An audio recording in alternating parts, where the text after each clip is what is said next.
Hello प्यारे बच्चों, कैसे हो आप लोग।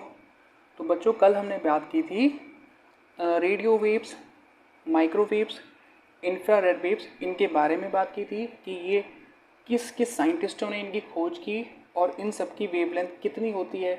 मीन्स कितनी का मतलब मैक्सिमम किसकी होती है और मिनिमम किसकी होती है। ठीक है। तो जब हम ये पढ़ रहे थे तो हमें पता चला कि हमारी जो वेवलेंथ होती है, जब हम नीचे से ऊपर जाते हैं तो इंक्रीज़ होती है, यानी कि बढ़ती है। और हमारी जो फ्रिक्वेंसी और एनर्जी होती है वो क्या होती है, हमारी ऊपर से जब नीचे आते हैं तो वो हमारी बढ़ती है। ठीक है, एनर्जी और फ्रिक्वेंसी। ठीक है। तो आई होप आपका ये कॉन्सेप्ट कल क्लियर हो गया होगा। ये भी अगर कुछ डाउट हो तो आप कमेंट बॉक्स में बता सकते हैं कि यहाँ पे सर डाउट है। ठीक है। और हमने कल ये एक फॉर्मूला पढ़ा था कि आपका स्पीड इज इक्वल टू कितना होता है, फ्रिक्वेंसी इंटू वेवलेंथ। ठीक है, यानी कि v is equal to F into lambda. So यहाँ से हमारे पास एक रिलेशन मिला था हमें, लेमडा जो है प्रोपोर्शनल होता है आपका 1/f, यानी कि फ्रिक्वेंसी के प्रोपोर्शनल होता है। ठीक है, ये आपकी वेवलेंथ। सो यहाँ से हम कह सकते हैं कि अगर आपकी वेवलेंथ इंक्रीज होगी तो आपकी जो फ्रिक्वेंसी होगी वो डिक्रीज होगी, क्योंकि दोनों क्या एक दूसरे के इनवर्सली प्रोपोर्शनल हैं। ठीक है। सो अगर मैं यहाँ पे वेवलेंथ डिक्रीज करता हूँ तो मेरी फ्रिक्वेंसी क्या होगी, इंक्रीज होगी। ठीक है। आई होप आपको ये सब चीज़ पता होंगी। ठीक है, बेसिक सी चीज़ें हैं। तो ओके, तो आपको पता होगा कि हमारी जो मैक्सिमम वेवलेंथ होती है वो रेडियो वेव्स की होती है और मिनिमम जो होती है क्या कहते हैं, गामा रेज की होती है। ठीक है। ओके, अब देखते हैं। अब यहाँ पे देखो, इस कॉन्सेप्ट पे डिपेंडेंट मैं आपको एक क्वेश्चन देता हूँ, आपको बताना होगा कि उसका आंसर क्या बनेगा। ठीक है। तो क्वेश्चन लिख लो। आज ये थोड़ी सी चोट लग गई थी हाथ में मेरे, तो ये बांधनी पड़ी पट्टी उसके लिए। तो चलो देखते हैं, अपने काम पे आते हैं। चलो ठीक है, ये सब चीज़ तो चलती रहती हैं। तो क्वेश्चन है आपका, which one has maximum wavelength. तो आपको बताना है कि इसमें से कौन सा ऑप्शन सही होगा। ठीक है, ऑप्शन नंबर ए है आपका यूवी रेज सॉरी, आपका हो जाएगा इंफ्रा रेड वेव्स। ठीक है। थर्ड हो जाएगा आपका एक्स रेज, और फोर्थ होगा आपका विजिबल लाइट्स।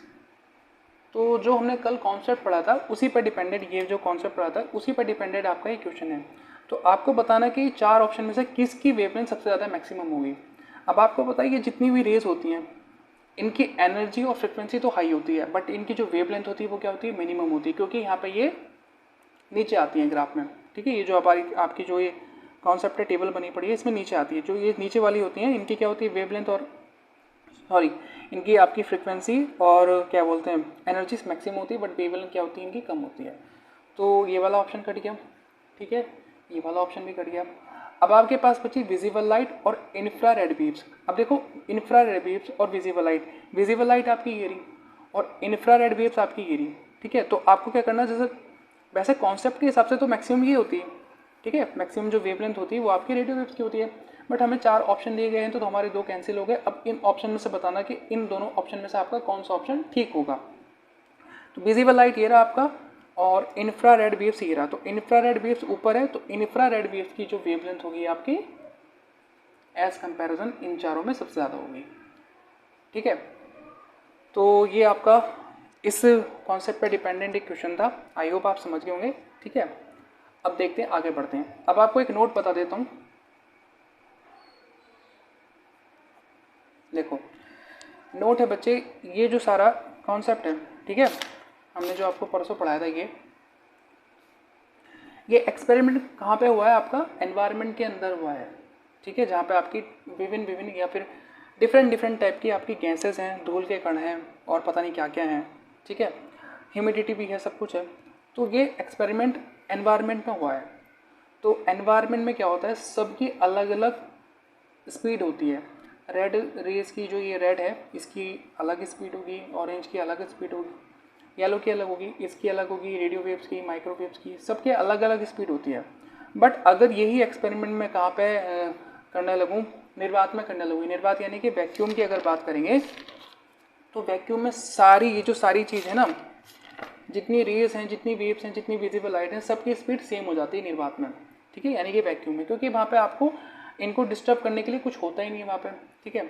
तो ना तो वहाँ पे कोई गैस होती है, ना कोई आपका धूल का कण होता है, ना ही आपकी आर्द्रता होती है जिसको नमी कहते हैं, ठीक है। तो वहाँ पे कुछ डिस्टर्बेंस क्रिएट नहीं होता। तो वहाँ पे इन सब की अगर ये वाला एक्सपेरिमेंट वहाँ पे हम करेंगे, ठीक है, तो वहाँ पे सारी जो वेव्स हैं, सारी रेज हैं, सारी विजिबल लाइट हैं, सबकी स्पीड एक जैसी होगी, सेम होगी। तो यहाँ पे लिख लेंगे निर्वात, यानी कि वैक्यूम की बात कर रहे हैं। निर्वात में सभी EM वेव्स यानी कि इलेक्ट्रोमैग्नेटिक वेव्स सारी जितनी थी हमारे पास, ठीक है, जो बताई थी कि चाल समान होती है, ठीक है, ओके। अब एक कॉन्सेप्ट डालो छोटा सा, कभी कभी पूछ लेता है। रेंज, आज ज़्यादा बड़ी क्लास नहीं करेंगे, बस छोटी सी क्लास करेंगे, ठीक है। Range of wavelength of visible light. अब आपको बताना है कि जो आपकी विजिबल लाइट्स हैं उनकी रेंज बतानी है आपको। विजिबल लाइट्स कौन सी हैं आपकी, ये सारी क्या आपकी विजिबल लाइट्स हैं। तो आपको इनकी रेंज बतानी है कि इनकी वेवलेंथ की रेंज बतानी है, ठीक है। देखो, सबसे पहला आपका है रेड, उसके बाद क्या आता है आपका orange, yellow, green, blue, Indigo और वायलेट। 1 2 3 4 5 6 7, ओके, ये आपका येलो हो गया, ठीक है, सॉरी वायलेट, ये वाला येलो। आपको रेंज बतानी है, ठीक है। तो आपको मैंने इसकी बताई थी वेवलेंथ कल, कितनी बताई थी आपको, 7800 एंगस्ट्रॉम, ठीक है। तो नीचे से ऊपर जाओगे तो वेवलेंथ बढ़ती है, तो इसकी वेवलेंथ मैक्सिमम होगी, बट इसकी वेवलेंथ कम होगी। तो इसकी वेवलेंथ मैंने कल आपको नहीं बताई थी, तो इसकी होती है 900 एंगस्ट्रॉम, ठीक है। तो क्या रेंज होगी इसकी, range of the wavelength of visible light क्या हो जाएगी, तो ये हो जाएगा आपका आंसर 3000 एंगस्ट्रॉम टू 7800 एंगस्ट्रॉम, ठीक है। कभी कभी इसको इस तरह भी लिख देता है, NM में लिख देता है, यानी कि नैनोमीटर, ये हो जाता है कभी कभी 309 NM टू 780 NM, ओके। या फिर इसको इस तरह भी लिख देता है ऑप्शन में, बच्चों को थोड़ा घुमाने के लिए, जिससे बच्चे गलत करें अपना आंसर। तो इस तरह भी लिख देता है 3.9 into 10⁻⁻⁷ metre to 7.8 into 10⁻⁷ metre. तो ये तीनों चीज़ आपको याद रखनी है, जिससे आपका कॉन्सेप्ट याद रहे और आप क्वेश्चन को गलत नहीं कर पाओ, ठीक है। अब कुछ नोट लिख लेते हैं जो आपके इम्पोर्टेंट हैं काफ़ी एग्ज़ाम के पर्पज़ से, ठीक है। तो देखो, पहला नोट लिखेंगे, इन गिवन 4 स्टार्स। तो आपको 4 तरह के स्टार्स दिए गए हैं, ठीक है। एक का कलर है रेड, ठीक है, दूसरे का है ग्रीन, ठीक है, तीसरे का है येलो, और आपका नेक्स्ट है ब्लू कलर का, ठीक है। तो इन चारों स्टार में आपको बताना है कि किसकी क्या कहते हैं, किसके जो टेम्परेचर होगा वो ज़्यादा मैक्सिमम होगा, ठीक है। तो ये याद करने की चीज़ है, इसमें कुछ ऐसा मतलब समझने वाली चीज़ नहीं है। तो जो ब्लू कलर है ना, इसका जो टेम्परेचर होगा वो मैक्सिमम होगा। तो क्या लिख देंगे, blue 1 will be most hot, ठीक है। तो क्या होगा आपका, ये ब्लू 1 क्या होगा, मोस्ट हॉट होगा, ठीक है। अब आपने घर पे गैस वगैरह देखा होगा, ठीक है, LPG वगैरह जो यूज़ करते हैं, तो जो उसकी फ्लेम होती है वो कैसे होती है, ब्लू होती है, ठीक है। तो ब्लू हमें क्या होगा, इससे याद हो जाएगा आपको, तो वो मैक्सिमम टेम्परेचर होता है उसका, मतलब वो उसकी हाइयर कंडीशन होती है, ठीक है। तो जब कोई भी क्या कहते हैं मेटल हो या कुछ हो, तो जब वो टॉप स्टेट में होती है ना अपने, तो वो ब्लू कलर की हो जाती है। मतलब टॉप स्टेट मतलब जब सबसे ज़्यादा मैक्सिमम टेम्परेचर होगा उसका, तो वो ब्लू कलर की हो जाएगी और उसके बाद वो मेल्ट होने लगती है, ठीक है। तो ये था। अब दूसरा पॉइंट लिखेंगे यहाँ पर, सॉरी,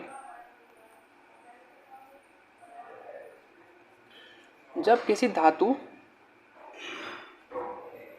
के गोले को गरम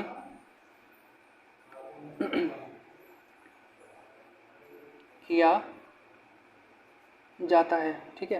तो जब भी आप किसी धातु के गोले को गरम करोगे, ठीक है, मेल्ट नहीं सॉरी, उसको हीट दोगे, ठीक है,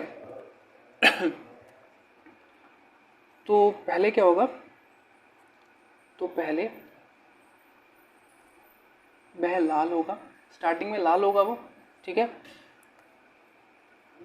फिर उसके बाद वो पीला होगा, येलो कलर देगा, और जब वो उसकी हाइयर कंडीशन होगी ना, जब मैक्सिमम टेम्परेचर हो जाएगा उसका, तो वो फिर हो जाएगा नीले कलर का, और फिर नीला दिखाई देता है, ठीक है। तो यानी कि पहली स्टेज होगी उसकी आपकी रेड कलर की, जब टेम्परेचर उसका और बढ़ेगा, ठीक है, तो वो हो जाएगा आपका येलो कलर का, और जब मैक्सिमम टेम्परेचर हो जाएगा तो वो हो जाएगा ब्लू कलर का, ठीक है। थर्ड पॉइंट नोट करेंगे यहाँ पे,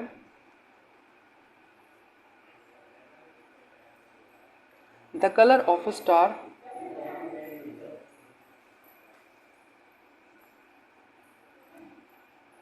gives information about its temperature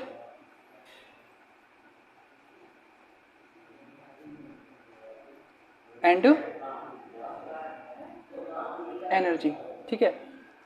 तो हमने क्या लिखा, the colours of a star gives information about its temperature and energy, सही बात है। तो देखो अब रेड कलर है, ठीक है, ये आपको 3 स्टार दिए थे, अब एक स्टार रेड कलर का था, तो हमें क्या पता चल रहा था, उसकी जो एनर्जी है और उसका टेम्परेचर है वो येलो से कम है और ब्लू से कम है, ठीक है। अब येलो कलर का जो स्टार था, तो इसकी जो एनर्जी और आपका टेम्परेचर था रेड से तो ज़्यादा था बट ब्लू से कम था, सेम एज एनर्जी भी रेड से ज़्यादा थी इसकी और ब्लू से कम थी, ठीक है। अब सबसे ज़्यादा टेम्परेचर और सबसे ज़्यादा एनर्जी किसकी होगी, आपकी ब्लू कलर की, ठीक है। उसके बाद क्या होने लगता है, आपका जो मेटल होगा या फिर आपका जो भी स्टार होगा वो मेल्ट होने लगता है, ठीक है। अब चौथा पॉइंट नोट करेंगे यहाँ पे, द टेम्परेचर